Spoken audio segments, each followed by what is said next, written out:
Oke, bismillahirrahmanirrahim. Assalamualaikum warahmatullahi wabarakatuh. Bertemu lagi dengan Bu Fenita Anugrah dalam pembelajaran tema 3 Bahasa Indonesia. Hari ini materi kita tentang wawancara, atau itu wawancara, kemudian macam-macam wawancara, kemudian sikap apa saja yang ada dalam wawancara, dan juga cara menulis laporan hasil wawancara.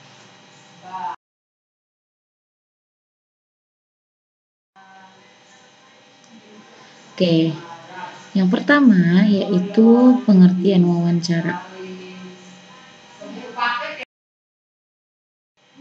Pengertian wawancara. Wawancara merupakan percakapan dua orang atau lebih yang berlangsung antara narasumber atau yang ditanya dan pewawancara yang menanya, dengan tujuan untuk mendapatkan informasi yang tepat dari narasumber yang terpercaya.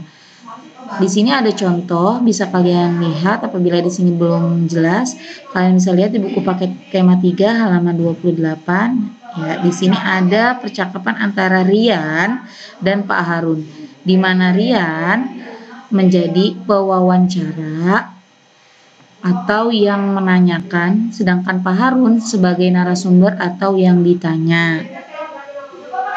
Kalian bisa baca nanti setelah pembelajaran ini. Nah, yang kedua, kriteria pertanyaan yang baik dalam wawancara. Dalam wawancara, penanya harus menyiapkan beberapa pertanyaan, daftar pertanyaan. Nah, yang baik yaitu satu, pertanyaan harus sesuai dengan topik. Jadi si penanya harus menyusun beberapa pertanyaan yang sesuai topik. Kemudian jawaban dari pertanyaan dibuat bukan iya atau tidak. Jadi pertanyaan itu tidak bersifat yang jawabannya iya atau tidak, tetapi lebih ke menjelaskan sesuatu. Yang ketiga yaitu isi pertanyaan menggali lebih banyak informasi. Jadi pertanyaan itu lebih menjelaskan tentang informasi yang ingin didapatkan oleh penanya. Yang keempat, kalimat pertanyaan diawali dengan kata tanya apa, siapa, di mana, kapan, mengapa, dan bagaimana. Kemudian yang kelima, pertanyaan harus fokus atau tepat sasaran. Jadi sesuai dengan topik, tidak keluar dari topik.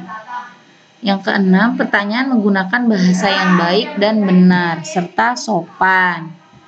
Yang ketujuh, adanya kesinambungan antara pertanyaan satu dengan pertanyaan yang lain. Jadi ada kesinambungan atau pertanyaan satu dengan pertanyaan lainnya itu menyambung atau terhubung. Kemudian yang tiga yaitu sikap yang perlu diperhatikan dalam wawancara. Sikap yang perlu diperhatikan dalam wawancara, yang pertama yaitu memperkenalkan diri sebelum wawancara, kemudian menyampaikan tujuan wawancara, yang ketiga memulai dengan pertanyaan yang ringan, yang keempat menyebutkan nama narasumber dengan lengkap, yang kelima membawa buku catatan dan alat tulis atau perekam, yang keenam selalu mendengarkan pendapat dari narasumber, tidak kemana-mana pandangannya, jadi harus fokus ke narasumber. Kemudian yang ketujuh, tidak memotong pendapat atau informasi dari narasumber. Jadi narasumber sedang berbicara tidak dipotong dengan pertanyaan-pertanyaan lain. Kemudian tidak meminta mengulang jawaban narasumber, jadi harus fokus dengan jawaban dari narasumber. Jadi kita tidak perlu meminta untuk mengulang jawaban. Tidak mengajukan pertanyaan yang berbelit-belit, jadi harus tepat sesuai topik. Kemudian menghormati petunjuk narasumber. Yang ke-11, pandai mengambil simpulan dari jawaban narasumber. Jadi kalian harus mencatat, membawa buku catatan kecil, kemudian bisa mengambil inti dari jawaban narasumber. Yang selanjutnya yaitu macam-macam wawancara. Berdasarkan pelaksanaannya, wawancara dibagi menjadi dua macam, yaitu yang pertama wawancara terstruktur, yang kedua wawancara tidak terstruktur. Yang pertama wawancara terstruktur itu wawancara yang dilaksanakan secara terencana dengan berpedoman pada daftar pertanyaan yang telah disiapkan. Sedangkan wawancara tidak terstruktur yaitu wawancara yang tidak berpedoman pada daftar pertanyaan. Ini adalah contoh dari format penulisan laporan hasil wawancara. Di sini ada latar belakang, kemudian ada maksud dan tujuan, ada topik wawancara, waktu, tempat, kemudian laporan hasil wawancara, kemudian simpulan. Nah, latar belakang ini maksudnya yaitu diisi dengan tujuan kalian untuk mewawancarai si narasumber ini untuk apa. Jadi tujuan kalian kenapa ingin mewawancarai si narasumber. Nah, sama dengan maksud tujuan juga, tujuan dari wawancara kalian itu untuk apa, dan untuk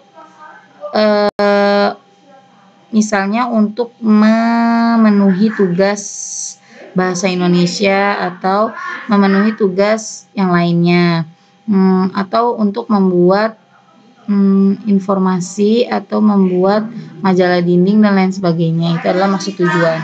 Kemudian topik wawancara juga kalian harus tentukan dari awal. Kalian membuat pertanyaan, daftar pertanyaan di wawancara, kalian harus tentukan itu diisi topik wawancaranya itu tentang apa. Kemudian waktunya, kalian melaksanakan wawancara itu waktu, hari, dan tanggal itu kapan, waktunya, kemudian tempatnya di mana. Kemudian laporan hasil wawancara, laporan dari narasumber, informasi-informasi dari narasumber itu dilaporkan berupa tulisan di laporan hasil wawancara. Kemudian simpulan itu dari beberapa informasi dari narasumber itu kalian simpulkan di kolom simpulan. Nah, alhamdulillah selesai juga pembelajaran kita hari ini. Semoga kalian bisa memahami apa yang Bu Fenita jelaskan. Apabila ada pertanyaan boleh ditanyakan langsung melalui WA ke Bu Fenita. Kemudian kalian bisa catat hal-hal penting yang kalian dapatkan dari video pembelajaran ini. Semoga bermanfaat. Ibu Fenita mohon maaf apabila ada kesalahan dalam menjelaskan. Bila bisa bilil haq, wasabilul khairat. Wassalamualaikum warahmatullahi wabarakatuh.